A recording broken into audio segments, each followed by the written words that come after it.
Rabbi shrah li sadri wa yassir li amri wahlul 'uqdatam min lisani yafqahu qawli wala haula wala quwwata illa billahil aliyyil azim. Amma ba'd.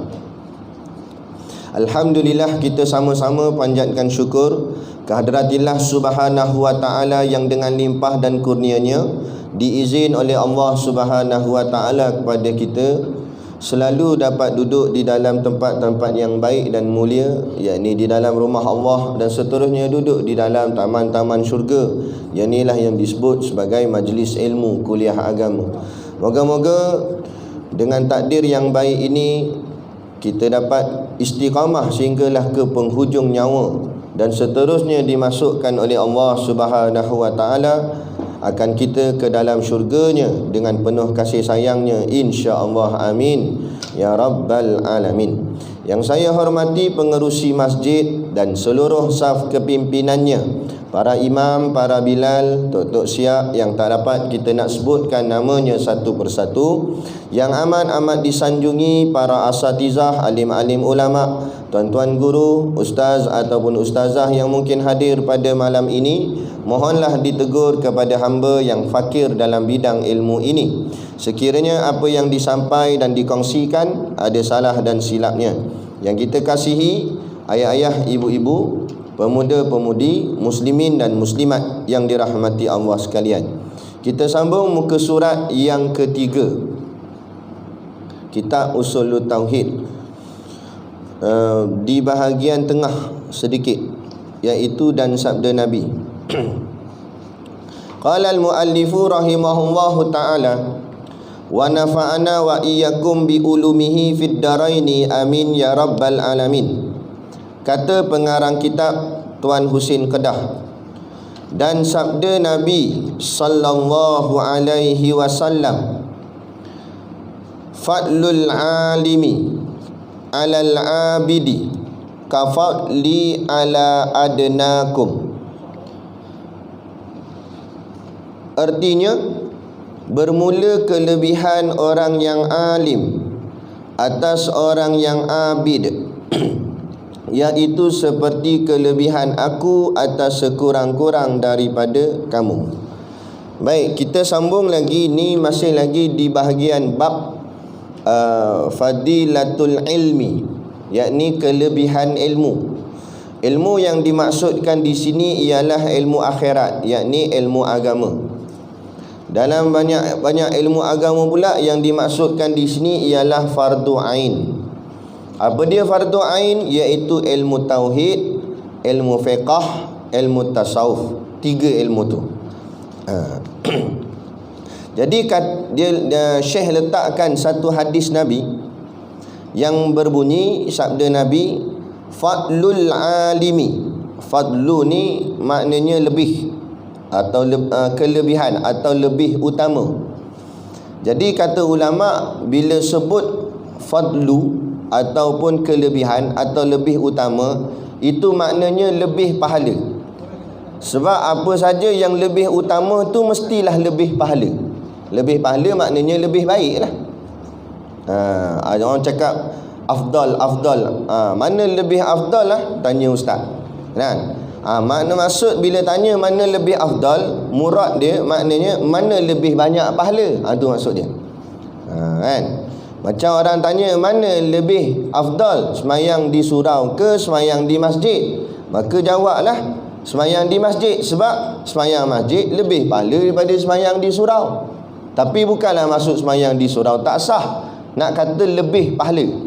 Lepas tu tanya pula, dah kalau semayang di surau dengan semayang di rumah, mana lebih afdal? Jawab pula semayang di surau lebih afdal semayang di rumah, sebab semayang di surau lebih pahala sebab daripada semayang di rumah. Macam tu. Lepas tu tanya pula, mana lebih afdal, semayang di rumah dengan tak semayang terus? Tu tak ada afdal. Itu tak, dia bukan cerita lebih pahala dah tu. Tu cerita berdosa lah tak semayang. Mana pula? Dia gitu. Jadi bila sebut fadlu tu, makna lebih tu makna lebih pahala. Jadi kata Nabi SAW, fadlul alimi, yakni bermula kelebihan orang yang alim. Maksudnya orang alim itu lebih pahalanya. Atas apa? Atas al-abidi. Al-abidi artinya orang yang abid. Abid ni, makna abid ni boleh rujuk dalam kitab Sairus Salikin. Kata Syekh Abdul Samad, makna orang abid ialah orang yang beramal tetapi tidak berilmu ataupun kurang ilmu. Itu maksud dia. Orang yang buat ibadat tapi dia tak tahu apa yang dia buat tu macam mana, betul ke tak betul, sah ke tak sah, dia tak erti. Tapi dia buat je lah sebab dia ikut orang. Tengok orang buat, dia pun buat juga. Macam tu. Tu. Jadi kata Nabi, fa'lul alimi alal abid. Lebih utama atau bermula kelebihan orang alim atas orang abid. Jadi ada dua makna sini dalam hadis ni. Nabi nak gambarkan apa dia? Nabi nak gambarkan dalam kategori kita orang Islam ni terbahagi dua pula. Islam dah semua ni kan, semua ni Islam dah. Dalam Malaysia ni ramai-ramai kat luar sana pun Islam juga. Tetapi Islam tu pula dipecah dua. Satu Islam yang dipanggil alim, satu lagi Islam yang dipanggil abid. Islam yang alim maknanya Islam yang mengaji. Islam yang abid, Islam yang beramal tapi tak mengaji. Macam tu. Tu maksud dia. Jadi kata Nabi, fa'lul alimi alal abid kafadli.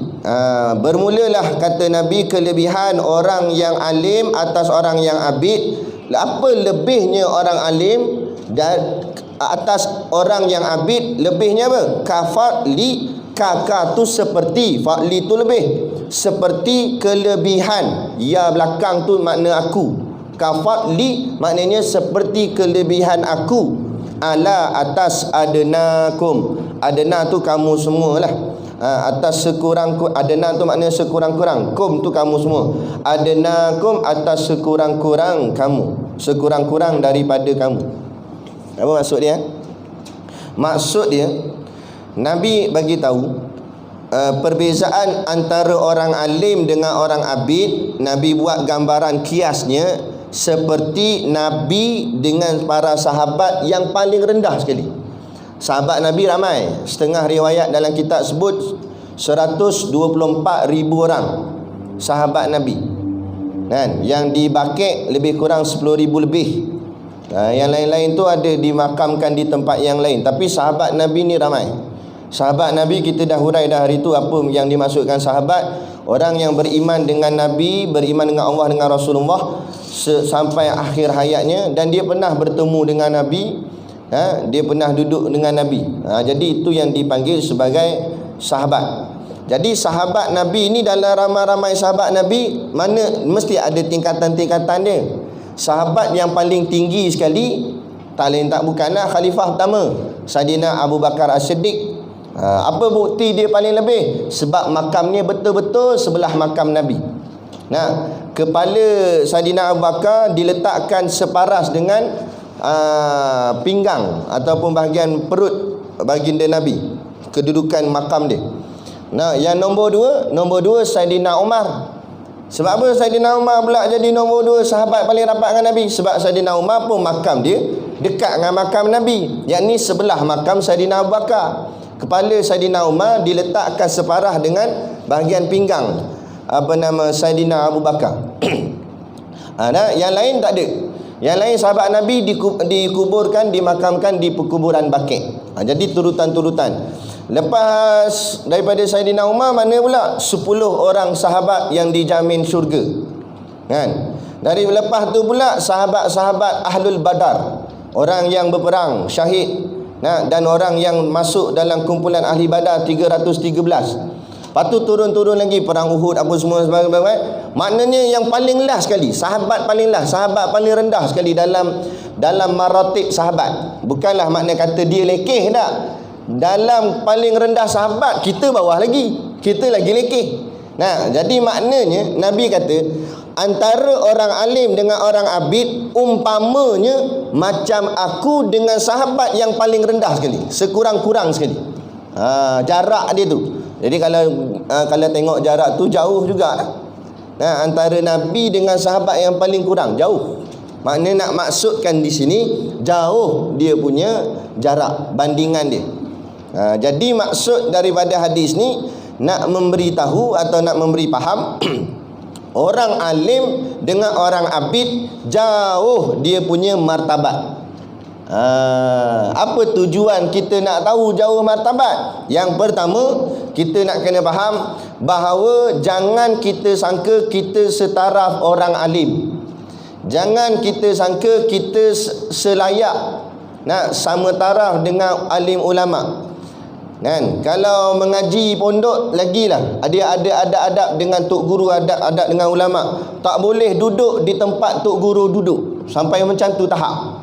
Kerana meletakkan maratib tadi, martabat tadi. Meletakkan martabatnya martabat yang tinggi. Hormatnya terlampau tinggi. Sebab apa? Sebab dia orang alim. Beza. Sebab apa ni? Nabi kata jauh beza orang alim dengan orang abid. Sebab apa pula? Sebab orang alim apa dia buat semua dengan ilmu. Dia angkat takbir tu, kita pun angkat takbir sembahyang. Tapi kita angkat takbir, kita tahu dah hukum-hukum dia. Macam mana letak tangan, macam mana gaya, kenapa kena buat begitu. Nah, orang alim dia tahu kena letak macam mana, kenapa kena buat begitu. Kan? Kita baca Fatihah, ulama pun baca gak Fatihah. Tapi kita baca Fatihah, kita belajar time kecil dulu, belajar Muqaddam, belajar Iqra' dulu, baca gitu je. Nak tanya hukum kita pun tak erti. Bismi ni kenapa min ni baris bawah? Kenapa masuk ke Allah baris bawah bismillahi? Yang tu kita tak erti, nak hurai. Jadi tapi orang alim dia boleh hurai. Satu-satu, kenapa ba baris bawah, kenapa sin mati, kenapa mim baris bawah, alif lam lam ha, kenapa ha tu baris bawah. Sampai ke baris dia boleh hurai. Tak payah kata baris, sejarah macam mana Fatihah boleh turun wahyu, waktu bila pun dia tahu. Tu kata orang alim. Ataupun kita, bahasa kita di tempat kita ni panggil ulama atau tok guru. Kalau di selatan Thailand panggil baba. Sama je. Kalau di Arab, di Mesir panggil syekh. Kan? Kalau di Indonesia panggil kiai. Ada yang panggil buya. Tu semua sama tu orang alim tu. Tu semua ulama-ulama lah. Tu. Kita orang panggil apa nak? Kita tengok orang kenamaan, orang politik, orang YB, Datuk, Tan Sri, Tun. Yang tu nampak hebat lah. Tok guru tak nampak hebat. Dah tak? Kalau Datuk datang tempat kita, kita bentang dia. Bentang kapet merah. Bentang kapet merah. Sultan ke apa. Dan kalau tok guru datang, bentang apa? Bentang tikar mengkuang. Nampak? Itu pun koyak kot tengah. Nampak berbulu-bulu dah. Tu. Bahagian ulama lekeh itu. Padahal ulama ni nak bawa kita sampai akhirat, nak selamatkan kita daripada neraka dan masuk dalam syurga. YB belum tentu lagi, dia pun tak tahu lepas ke tak. Tapi itu pandangan manusia. Bila sediakan makan bagi apa? Kalau Datuk datang ikan siakap 18 rasa. Tak main 3 lah, 18 terus. 18 rasa ikan siakap. Besar. Nak pinggan sampai tak muat, ikan lagi besar daripada pinggan. Hebatlah layan. Air tu macam-macam buah dia. Melekat terus buah atas cawan ni. Bukan buah limau, buah temikan terus lekat atas cawan itu. Mana kata hebatnya. Dah bila tok guru datang bagi apa? Bagi karipap tak ada rasa. Tadi ikan siakap 18 rasa, ni tok guru karipap tak ada rasa. Mana tak ada rasa, karipap inti udara nama dia. Kekah-kekah tengah kosong, inti pun tak ada. Ada kata. Bahagian akhirat layanan lebih kurang. Bahagian orang kenamaan dunia, bukan masjid ni bagus. Masjid empat lain. Masjid ni bagus. Contoh. Tu nak ceritanya biar lepas ni kita nampak orang alim lebih hebat. Tak payah kata lebih hebat pada siapa pun. Tapi paling hebat sekali Nabi lah. Maknanya tingkatannya lepas Nabi, alim, orang alim, ulama, tok guru. Pegang macam tu. Macam saya pernah cerita asal sini. Tapi kalau cerita pun bukan ingat pun, cerita 4 kali pun. Nah, apa nama tu?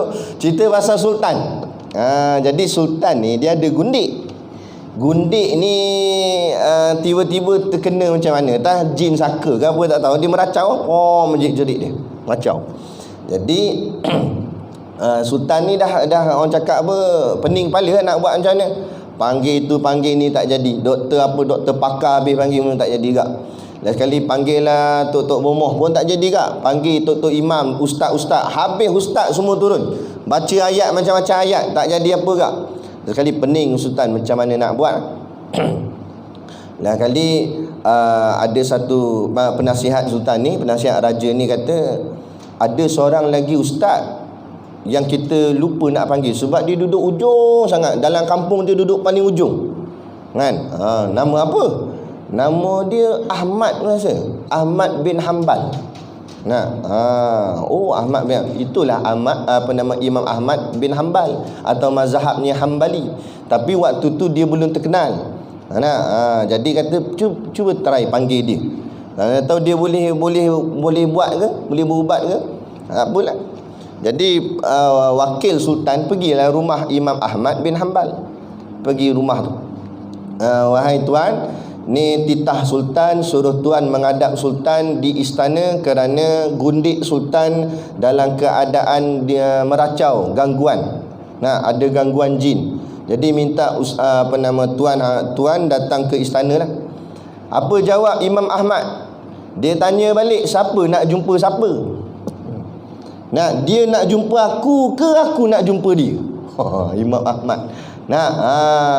Dia nak jumpa aku, asal pula aku pergi rumah dia?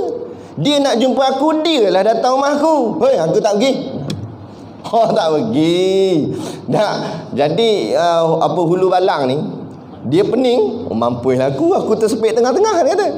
Kalau aku balik jawab gini, mampu pada aku melayang lagi. Sultan marah lagi. Dia kata, dia pujuklah, tolonglah datang imam, tolonglah datang ustaz, tolonglah. Selamatkan saya lah ni, sebab ni arahan sultan ni. Kata Imam Ahmad, kalau macam tu kamu ambil selipar aku. Jangan ambil dua belah, ambil sebelah. Ambil selipar aku bawa pergi sana. Lah, dia kata ni tak selesai masalah. Orang suruh tuan hamba yang datang, bukan selipar. Kamu tu, dia nak kamu yang datang, bukan selipar. Aku kata ambil selipar, ambil lah. Dengar je lah cakap aku cakap. Kata Imam Ahmad. Jadi dia pun ambil selipar. Dah nak buat macam mana? Sampai dekat istana nanti, suruh sultan yang pegang selipar ni. Lepas tu suruh sultan angkat tinggi-tinggi, lebih tinggi daripada kepala. Angkat tinggi-tinggi. Lepas tu kata ke perempuan yang kena rasuk tu, gundik kena rasuk tu, cakap, jin, keluar engkau. Kalau tidak, aku pukul engkau dengan selipar Imam Ahmad bin Hanbal. Cakap gitu, buat macam tu. Baik. Dia pun tulis apa semua patut, macam mana SOP dia. Lepas tu dia pun baliklah ke istana. Balik sana dia pesan macam tu lah kat sultan. Sultan pun dah pening kepala, dah tak tahu nak buat macam mana. Dah perempuan ni menjerit-jerit. Ikut jugalah sultan pun. Sultan pun ambil selipar. Selipar biasa je, bukan selipar lawa apa. Selipar ulama. Dia angkat tinggi-tinggi, kata, jin, keluar engkau daripada badan perempuan ni. Kalau tidak, aku pukul engkau dengan selipar Imam Ahmad bin Hanbal. Daripada perempuan tu jerit-jerit, senyap tu. Tiba-tiba jin tu cakap, jin yang dalam badan perempuan tu kata, siapa dia? Imam Ahmad. Baik, kami keluar. Kalau selipar Imam Ahmad, tak payah kata, kalau kamu kata keluar daripada negeri Mesir, nescaya kami sekumpulan jin akan pindah daripada negeri Mesir.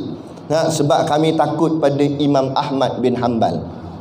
Sampai tahap tu. Cuba angkat selipar kita. Jin, keluar kau. Ni selipar Ustaz Syakir. Apa kek? Dia tanya. Tak kenal. Jadi daripada kisah ni, ulama mensyarahkan bahawa, ulama kata kenapa Imam Ahmad suruh angkat selipar tu tinggi-tinggi, lebih tinggi pada atas kepala? Kerana nak menunjukkan bahawa raja-raja pemerintah sultan duduk di bawah selipar ulama. Tu maksud dia. Duduk bawah selipar ulama je.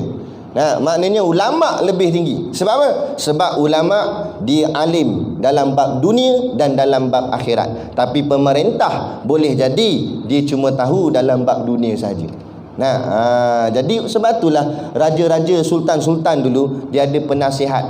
Penasihat ni ulama lah, tok-tok guru ulama. Kita dulu di Perak ni ada seorang ulama yang hebat. Namanya Tuan Guru Haji Nawawi. Dia ada satu masjid orang bubuh nama dia, Masjid Pengkalan Baru, Masjid nama Haji Nawawi. Kan? Tu Tok Guru Haji Nawawi. Orang panggil Tok Uwi. Muka garang cengeng. Tu. Dia dulu pernah berkhidmat di istana lah. Dia mengajar anak sultan mengaji. Dia kejar anak sultan, kalau tak nak mengaji dia kejar dengan rotan kejar. Satu hari Sultan Perak ni bagus lah. Ada yang dulu lah, nama apa saya tak ingat. Dia bagus, Alang Iskandar ke apa nama dia. Dia jenis baik lah, soleh, alim.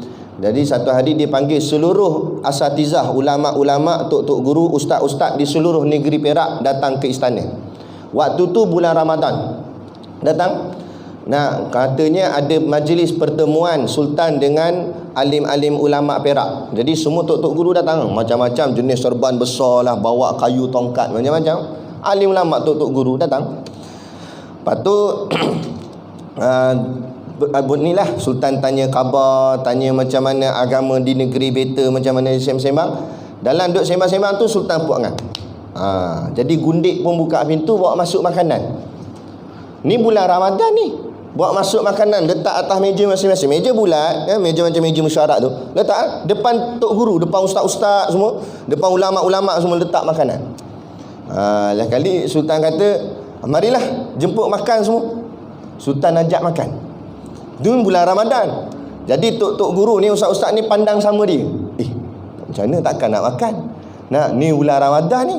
Tapi ni sultan suruh ni. Kalau tidak mampu kita. Nanti allowance kena ambil subsidi apa semua. Apalah, kita buka puasa hari ni, nanti gantilah balik. Nak kena jaga kat ni hati perasaan pemimpin ni gini-gini. Masing-masing ada yang berpendapat gitulah. Seorang je yang sangat cengeng. Tuan Guru Haji Nawawi. Dia tepuk meja, ketepung, dia kata. Sultan, dia kata, kalau sultan nak masuk neraka, masuk seorang-seorang, jangan ajak kami sekali. Ini bulan mulia, bulan Ramadan. Apa sebab bidang makanan pula? Dia tegur sultan. Sultan tunduk menitik air mata, menangis sultan. Sultan pun berkata dengan nada yang perlahan, Alhamdulillah, dia kata, negeri beta masih lagi ada ulama, dia kata. Maknanya walaupun pemimpin salah, ulama berani menegur pemimpin. Itulah yang dinamakan ulama. Dan hari ni alimama. Boleh tak buat benda ni jadi halal? Boleh, ada dalil. Nanti kita cari. Itu hari ni. Nak benda salah buat kata boleh. Benda boleh buat kata salah. Ikut ke pemimpin, tegurlah. Tu tugas ulama. Walaupun dia tak jadi pemimpin, tapi dia yang membimbing pemimpin. Tu. Sebab tu dalam hadis ni Nabi kata, fa'lul alimi 'alal 'abid ka fa'li 'alal adnakum. Maknanya kelebihan orang alim atas orang abid, orang yang beramal saja tapi ilmunya kurang. Lebih mulia seperti manalah kemuliaan aku berbanding dengan sekurang-kurang kamu, yakni di kalangan sahabat Nabi tu.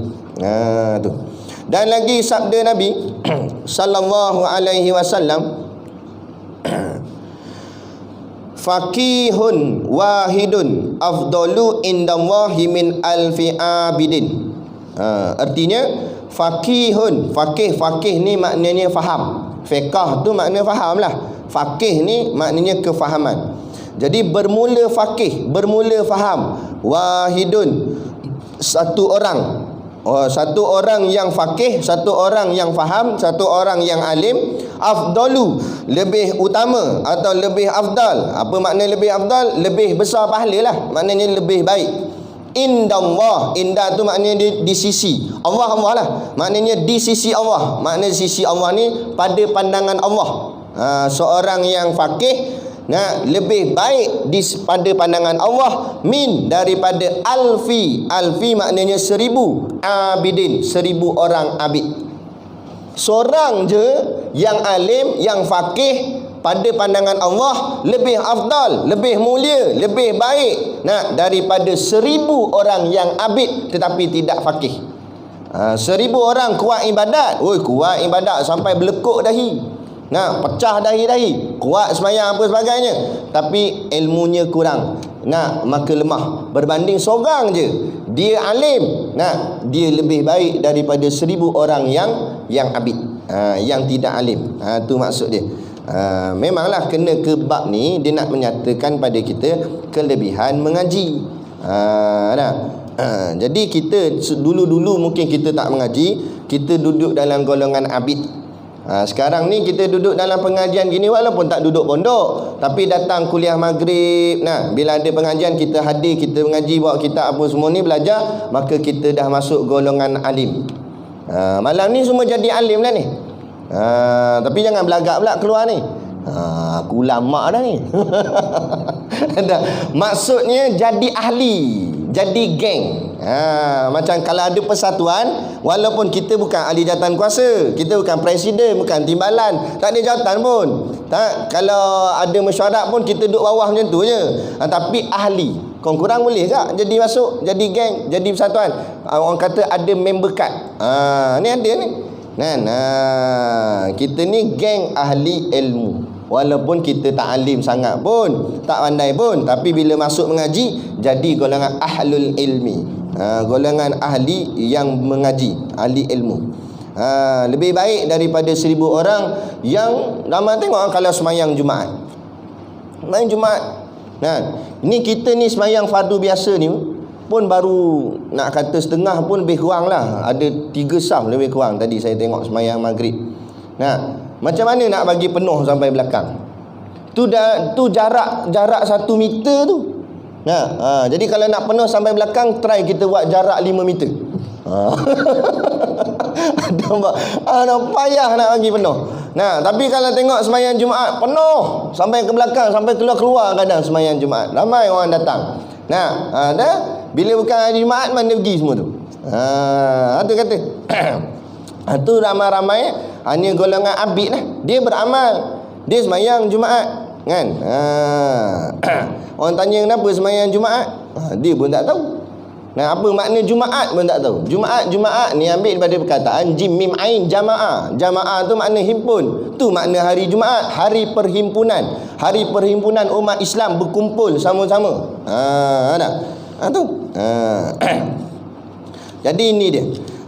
Kelebihan orang mengaji berbanding dengan orang yang tak mengaji tetapi hanya beramal. Tapi walaupun begitu, orang yang beramal lebih baik daripada orang yang langsung tak beramal. Lagi teruk kan. Abid pun tak masuk, alim lagi tak masuk. Itu lagi teruk. Itu terus masuk ahli fasik kan. Sebab apa saya kata ahli fasik? Meninggalkan amal dah dikira fasik. Meninggal mengaji pun boleh dikira fasik. Kalau tak ada uzur syar'i, tak ada apa-apa sebab, sengaja tinggal pengajian fardu ain, berdosa hukum dia. Sebab apa? Sebab ada dalil. Kalau tak ada dalil tak apa, tapi sebab ada dalil. Talabul ilmi faridah, sebab Nabi sebut faridah. Kalau Nabi tak sebut faridah, tak jadi wajib. Sini ulama hurai, talabul ilmi faridatun. Talabu tu tuntut, ilmi tu ilmu lah. Talabul ilmi, tuntutlah ilmu, perintah suruh tuntut ilmu. Kemudian Nabi kata faridatun. Faridatun tu maknanya fardun, maknanya wajib. Macam kita semayang fardu ni, sebab tu panggil fardu. Fardu ni maknanya wajib. Faridatun wajib ala atas kulli, setiap muslim.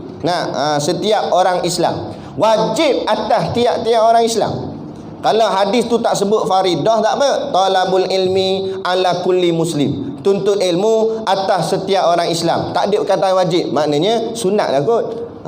Gitu. Tapi sebab ada perkataan faridah, wajib atas tiap-tiap orang Islam. Bila wajib, apa makna wajib? Ma yusabu ala fi'lihi wa yu'aqabu ala tarkihi. Buat dapat pahala, meninggalkannya boleh dosa. Jadi mengaji ni bukan saja-saja duduk. Mengaji ni kita mengaji dapat pahala, meninggalkan mengaji dapat dosa. Jangan buat main, buat lebih kurang. Melainkan ada masalah uzur syar'i dan sebagainya, ada masalah, ada yang perkara yang perlu diutamakan dan sebagainya, itu lain. Tu tak apalah. Ataupun golongan yang sudah alim, dia alim dah, jadi mufti dah dia. Jadi kalau dia tak datang kuliah pun tak apa, sebab dia tahu dah kan. Jadi kita sangka baik tak baik, sangka buruk. Kita sangka baik, ramai dah jadi mufti kan. Bekas-bekas mufti ramai. Tu yang tak payah datang mengaji dah kan. Tu. Baik. Tu maksud dia. Jadi faqih seorang. Jadi kita cubalah mengaji, walaupun memang kita taklah pandai sangat, tapi terus mengaji. Kerana seorang yang pandai itu, seorang yang faqih itu lebih baik daripada 1000 orang yang tak berapa pandai. Dia beramal sahaja. Gitu. Kita belajar betul-betul, tak rugi apa pun belajar kan. Duduk saja. Kipas pun ada banyak, aircon pun ada, apa lagi. Duduk saja kan. Tak nak derma tak apa, lalu tabung tu buat bodoh je lah. Cuma orang kata kedekut pahit je lah, tu je. Tak ada masalah. Bukan tiket mengaji, bukan kena bubuh, tak wajib bubuh. Nak bubuh bagus, tak bubuh tak apa kan. Dan datang duduk dengar je nak mengaji. Kurang-kurang tak dapat banyak, dapat sikit. Jadi ni kadang-kadang banyak benda kita tahu. Kadang benda tu benda simple je, tapi kita tak tahu kedudukan saf dalam jemaah kan.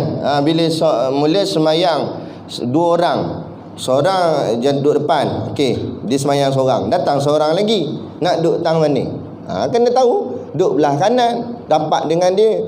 Lepas tu ni style sekarang pula duduk main cuit, kena kawan jenis melatah macam. Kawan tu ni memang sensitif dalam cuit-cuit ni, dia cepat melatah. Kawan tu tengah syok macam Maliki Yaumiddin, tiba cuit, mama. Nampak melatah dah dia. Siapa suruh cuit? Kitab mana kata cuit? Gua datang. Dalam kitab kata perkuatkan sedikit lafaz takbir. Duduk sebelah dia, dekat dengan dia, jangan duduk jauh sangat. Duduk jauh memang dia tak perasan. Kalau duduk dekat ni, mata kita ni Allah buat dah. Walaupun kita pandang depan, tepi ni kita nampak sama-sama. Bila kita main macam ni, bila orang datang duduk tepi kita macam ni, mesti kita akan nampak. Tak payah buat nak khusyuk macam tak nampak langsung lah. Buat tak tahu. Akan ada kan kita nampak kelibat orang. Jadi kita pun tahu, ada orang duduk sebelah aku. Dia pun lafaz kuat sikit, Allahu Akbar. Tak payah bagi tahu, saya jadi makmum tahu. Dah ya. Sagi tu imam jawab, lah boleh. Duduk sebelah, Allahu Akbar. Okey dah. Automatik dia jadi imam walaupun dia tak niat imam. Bila makmum ni mengatakan inilah imam aku, automatik dia jadi imam, jadi validat 27. Asal tadi 1, jadi 27. Dia semayang sebelah. Okey, apalah 2 orang. Dia datang seorang lagi. Nak duduk tak mana? Orang tak tahu duduk sebelah kanan tu juga. Dah jadi mencengek gini. Orang sepatutnya duduk sebelah kiri dia. Itu yang kalau ikut dalam kitab buat begitu. Duduk sebelah kiri, jadi dia jadi bentuk macam ni, macam bentuk kapal terbang, ada sayap gitu. Akan seorang kanan, seorang kiri, ni tengah-tengah. Lepas tu bila yang kanan ni dia akan jeling tengok yang kiri, datang orang ketiga, maka kanan kiri ni akan mengundur ke belakang, jadi saf di belakang ni. Itu yang sebut dalam kitab. Atau kata ulama, datang orang ketiga diri di belakang imam tadi. Kemudian lafaz takbir kuat sikit, orang yang kanan yang akan perasan, ada orang ketiga dia akan undur ke belakang. Tapi masa diri tu, diri belakang imam, jangan diri belakang kawan yang masuk tadi tu. Jadi dia undur langgar pula kan. Tu apa ni? Nampak? Duduk sebelah tu lah, undur situ. Tapi dah kalau tak mengaji, itulah masalah dia kan. Kita buat, tu kata akhirnya kita jadi memandai-mandai. Kita buat ikut rasa kita. Mana boleh rasa-rasa. Setiap ibadat ni dia ada flow dia, ada kaedah dia, macam mana nak buat. Tu kena mengaji nama dia. Tak mengaji habis kita buat hentam ikut pandai kita. Nampak macam pandai, hakikatnya tak pandai. Sebab apa? Sebab kita memandai-mandai. Tu sebab itulah kata Nabi, faqihun wahidun afdalu indallahi min alfi abidin. Faqih seorang lebih baik dari sisi Allah daripada 1000 orang abid. Kalau nak cari orang ibadah memang ramai, nak cari orang faqih susah. Tak ramai. Lagi-lagi kita berada di akhir zaman. Ulama pula semakin lama semakin meninggal, seorang demi seorang. Tahun ni adalah tahun duka cita, tahun yang paling banyak ulama meninggal. Nah, tahun ni ramai sungguh daripada start bulan Ramadan hari tu lagi. Nah, berderet-deret nama ulama meninggal, seorang.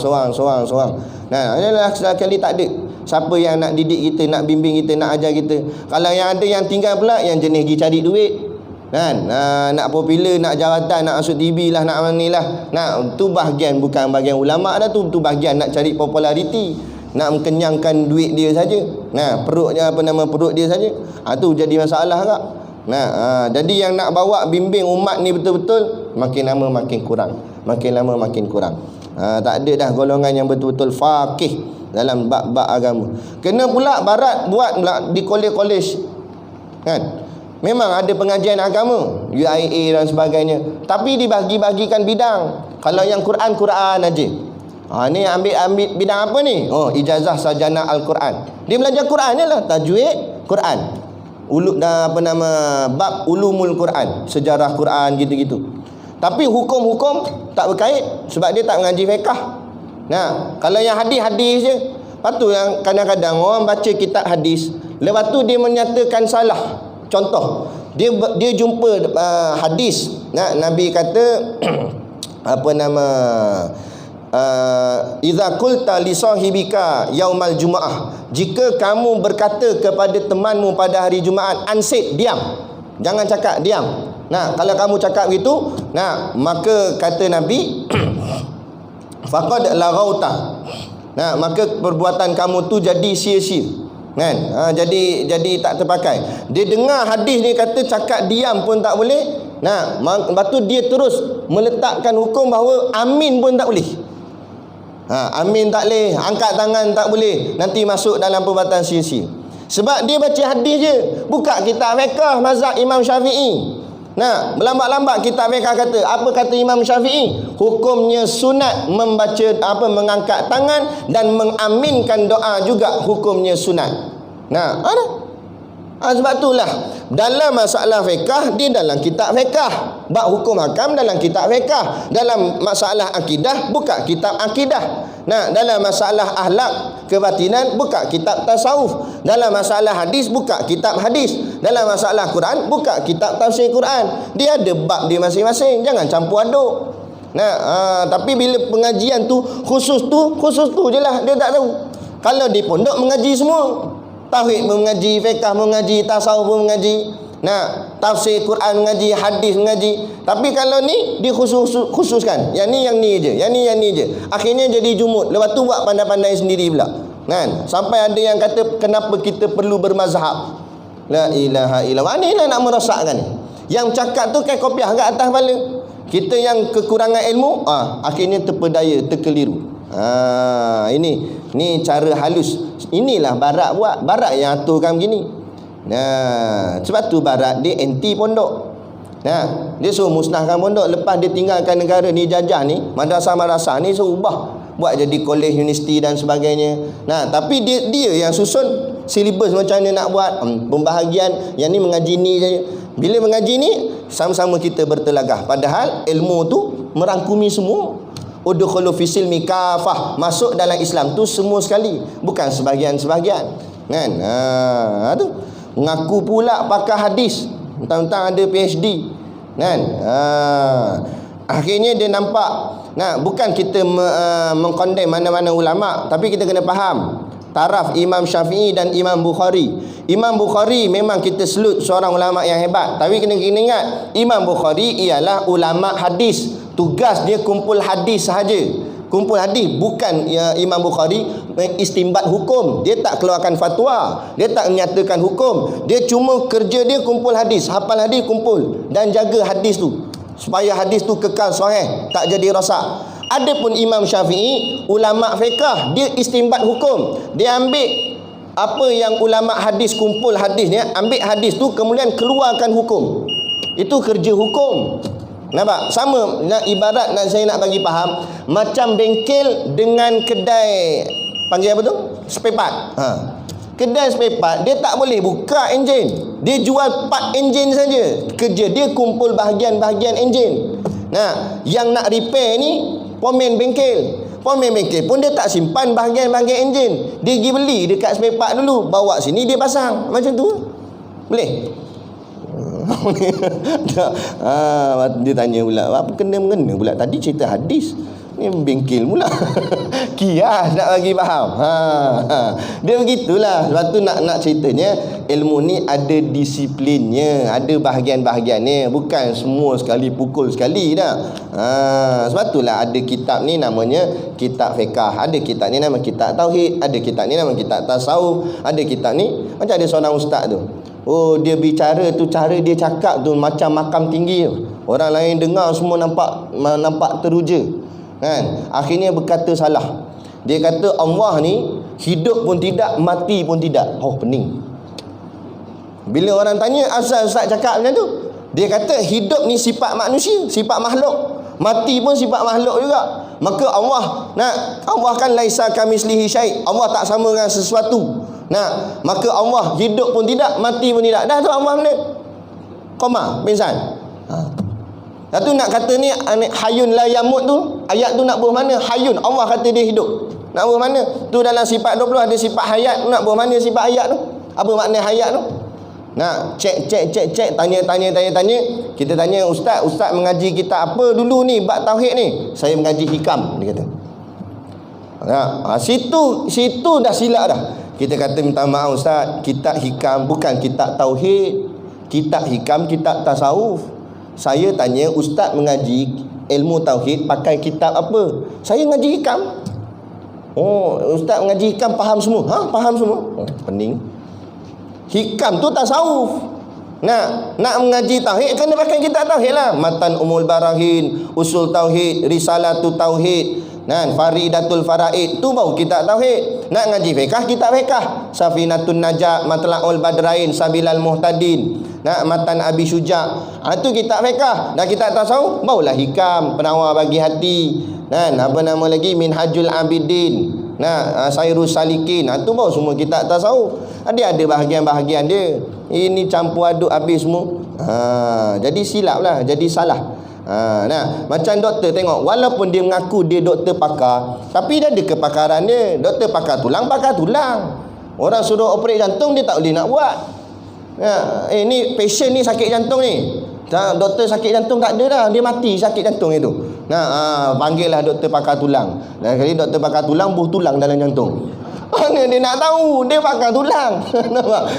Sama kayak itu. Walaupun nama pakar dah, bukan bila nama pakar semua. Dia ada pakar bahagian-bahagian dia. Begitu. Itu maksud dia. Jadi itu orang yang faqih. Zaman akhir zaman lagi payah nak cari.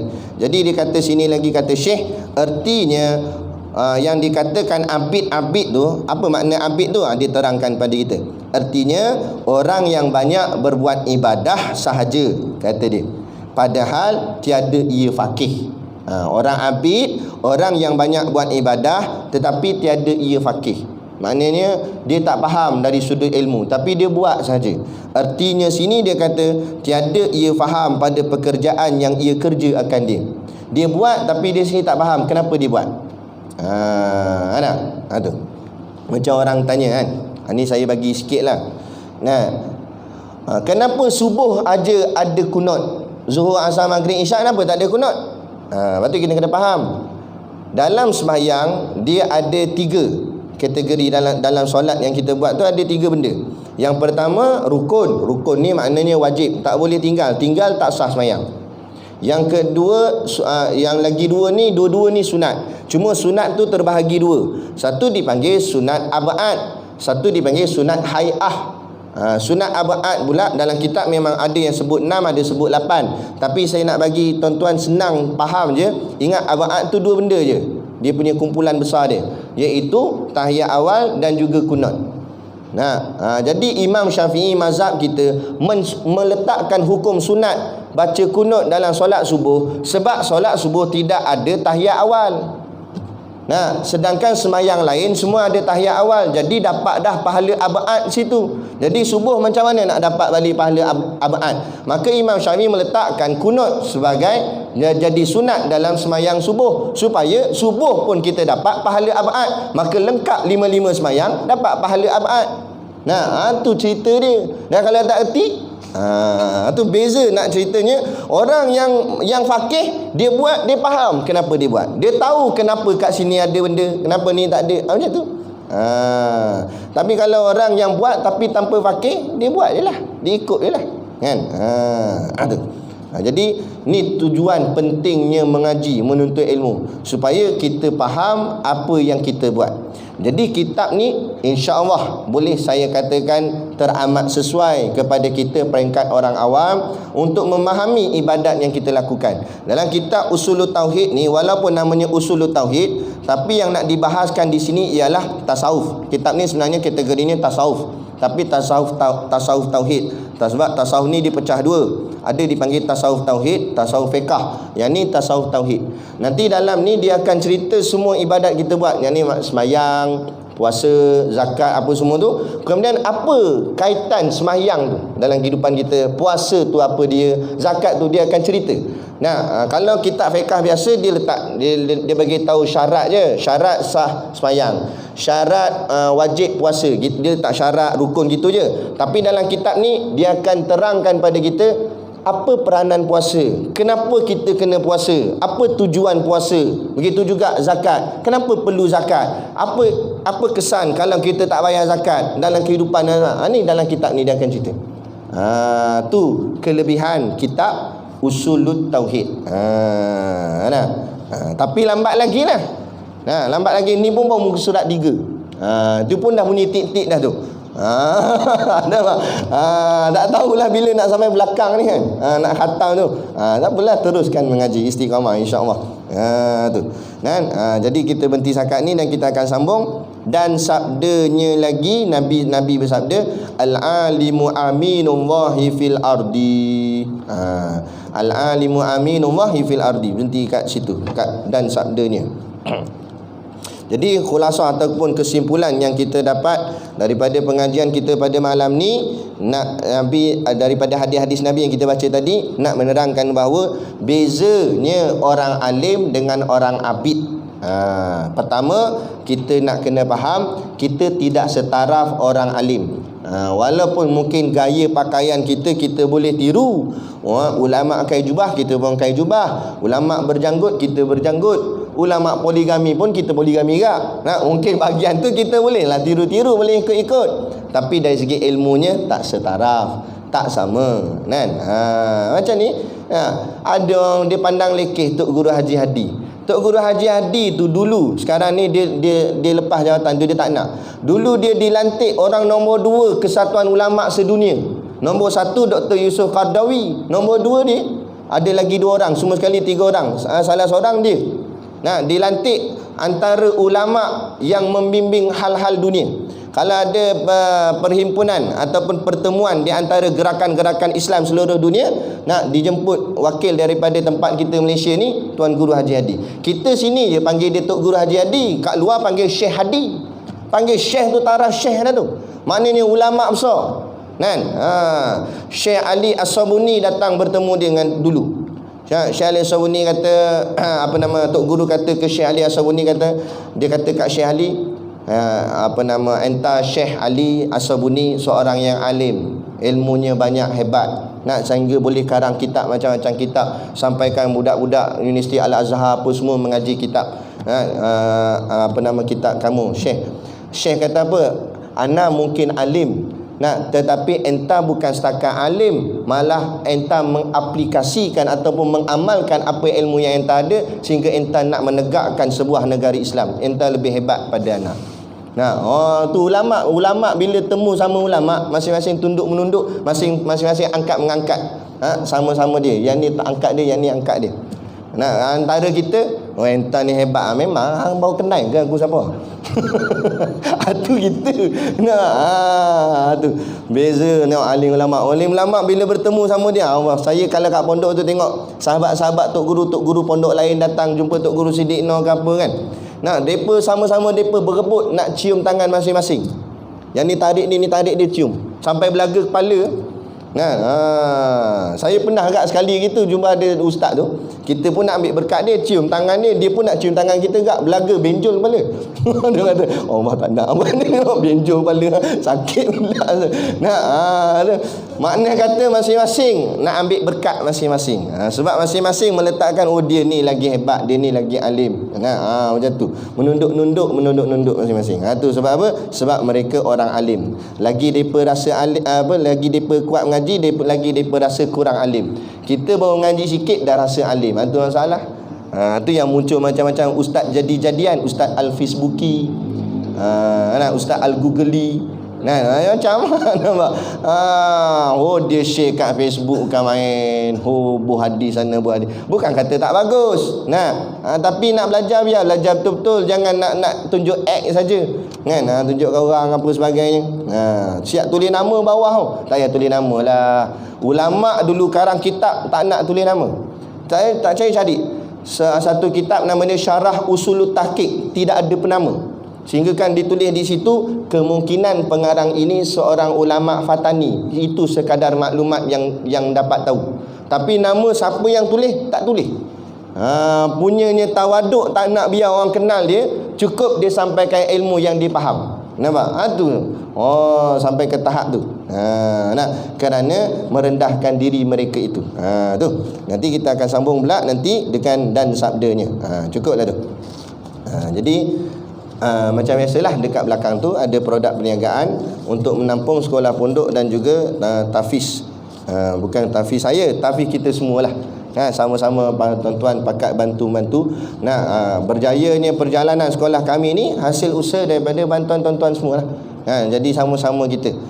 Jadi kita jaga sekolah agama kita. Kadang kalau satu sekolah agama tu tutup, patut kita sama-sama merasa sedih. Kerana satu rahmat Allah sudah Allah ambil.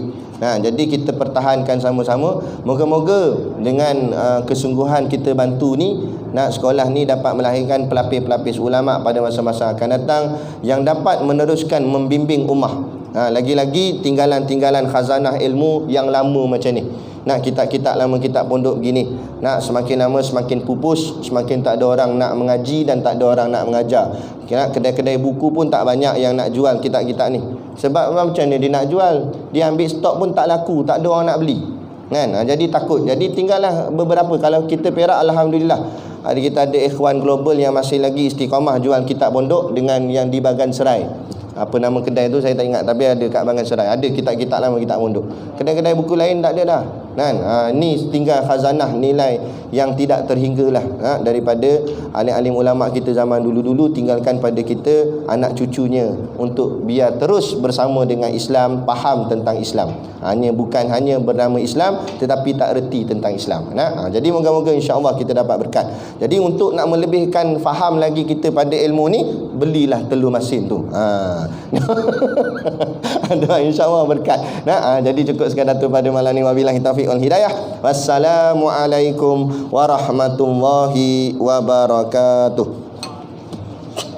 A'udzubillahi minasyaitonirrajim. Bismillahirrahmanirrahim. Alhamdulillahirabbil alamin. Wassalatu wassalamu ala asyrafil anbiya'i wal mursalin sayyidina Muhammad wa ala alihi wa sahbihi ajma'in. Allahumma taqabbal minna salatana wa du'aana innaka antas samiul alim wa tub alaina innaka antat tawwabur rahim. Allahumma ja'al dinana dinan nabi Muhammadin sallallahu alaihi wasallam wa islamana islamal muslimin wa imanana imanal mu'minin wa salatana salatal khashiin wa a'malana a'mala salihin wa niyatana niyatal mukhlisin wa dhunubana ya Allah dhunubal mustaghfirin wa hayatana hayatal ulama wa mautana bi mautis syuhada wa dikinal jannata ma'al anbiya'i alaihi wassalatu wassalam. Rabbana atina fid dunya hasanah wa fil akhirati hasanah wa qina adzaban nar wa qina adzabannar wa qina adzabannar. Wassallallahu ala khairi khalqihi sayyidina Muhammad wa ala alihi washabihi wasallam.